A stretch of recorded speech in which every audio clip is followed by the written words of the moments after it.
Hi friends. మొన్న జరిగిన నామినేషన్స్‌కి ముందు వచ్చిన 'నాగ్ సార్' ఎపిసోడ్‌లో సంజన అయితే రీతు గురించి, పవన్ గురించి చాలా అయితే తప్పుగా మాట్లాడింది. వాళ్ళు పర్సనల్‌గా కూర్చొని నైట్ టైమ్స్ కూర్చొని వాళ్ళు ఉండడము నాకు నచ్చట్లేదు. నేను ఉండలేకపోతున్నాను. నాకు అది ఇది అని చెప్పింది.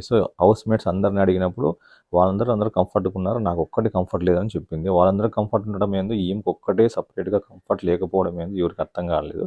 అక్కడైతే తెలిసిపోయింది. నేను చేసిన తప్పని ఆమె కూడా ఒప్పుకుంది. ఆమె సారీ చెప్పాలని చెప్పి నాకు సార్ కూడా పిలిపించినాడు. నాకు సార్ కూడా చెప్తున్నాడు, "నువ్వు చేసిన తప్పమ్మ. ఇట్లా మాట్లాడకూడదు. ఒక అబ్బాయి కూర్చొని మాట్లాడితే నువ్వు అట్లా తప్పుగా ఎట్లా అనుకుంటావు? నీతో పాటు ఇంకొకరు హౌస్‌మేట్స్‌లో కూడా తప్పుగా అనుకుంటే అది తప్పు అనిపించింది కావచ్చు. కానీ నీ ఒక్కదానికే తప్పు అనిపించింది. మిగతా వాళ్ళు ఇమ్మానుల్ కూడా చెప్తున్నాడు, మీరు మాట్లాడింది తప్పు సంజన గారు. అట్లా మాట్లాడకూడదు" అనేసి. కానీ ఒక అబ్బాయి మీద అట్లా మాట్లాడడం చాలా అంటే చాలా తప్పు. ఇదే మాట నాగ్ సార్ కూడా వచ్చి చెప్తున్నాడు. కానీ ఇక్కడ సంజన అసలు వినలేదు. నేను బిగ్ బాస్ హౌస్ నుంచి వెళ్ళిపోతాను అని చెప్తుంది. అట్లా అప్పుడు వెళ్ళిపోతానన్నప్పుడు డోర్ ఓపెన్ చేసినప్పుడు నాకు సార్ మళ్ళీ బతిమలాడడం ఎందుకు ఆమెని, సంజనాని? వాళ్ళు పంపించాలంటే పంపించేసేయండి బయటికి. అక్కడ ఎట్లుందంటే ఆమెను బెగ్ చేసుకున్నట్లు అడుక్కున్నట్లుంది. నువ్వు బిగ్ బాస్‌లోనే హౌస్‌లో ఉండాలా, నువ్వు బయటికి పోద్దు, నువ్వు సారీ చెప్పేసి నేను పెడతాము ఇక్కడ, ప్లీజ్ సారీ చెప్పమ్మా, ప్లీజ్ సారీ చెప్పమ్మా అని బిగ్ బాస్ ఆమెను అడుక్కుంటున్నట్లుంది చూసేవాళ్ళకి.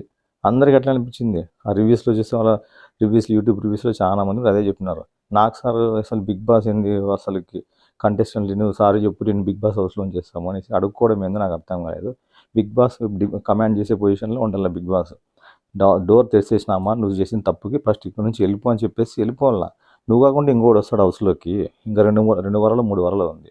ఎంటర్టైన్మెంట్‌కి ఏమి ఒకరికంటే ఒకరు నమ్ముకొని బిగ్ బాస్ షో ఏం లేదు కదా. ఎంటర్టైన్మెంట్ నీ వల్ల కాకుండా వేరే వాళ్ళ మీద వస్తుంది, వేరే వాళ్ళ ద్వారా ఎంటర్టైన్ వస్తుంది. అంతేగాని అక్కడ ఒక కంటెస్టెన్సీ బతిమలాడటము, అక్కడ నువ్వు ఇక్కడే ఉండాలా, నువ్వు బయటికి పోకూడదు అని ఆమెని పోతానని చెప్తున్నప్పుడు ఇక్కడ పోనని చెప్పేసి బలవంతంగా సారి చెప్పించేసి అక్కడే హౌస్లో కూర్చోబెట్టినారు. అదేమో బిగ్ బాస్ అడుక్కోవడం ఏందో దానికి అర్థమే కాలేదు అసలుకి. ఈ విషయం అయితే నాకు నచ్చలేదు. పోతానన్నప్పుడు డోర్స్ ఓపెన్ చేసినప్పుడు పంపిస్తేనే ఇంకొకరికి భయం ఉంటుంది. ఇంకొకసారి నన్ను డోర్ ఓపెన్ చేయి, నేను బిగ్ బాస్ వాళ్ళ నుంచి వెళ్ళిపోతా అనే మాట రాకుండా ఉండాలంటే ఫస్ట్ ఎవరిని పోతానన్నప్పుడు పంపించేసేయాల. పోతాననే మాట ఇంకోసారి రాకూడదు. డోర్స్ ఓపెన్ చేశానంటే ఒక్కొక్కరికి పడాల కింద అట్లుంటుందన్నమాట.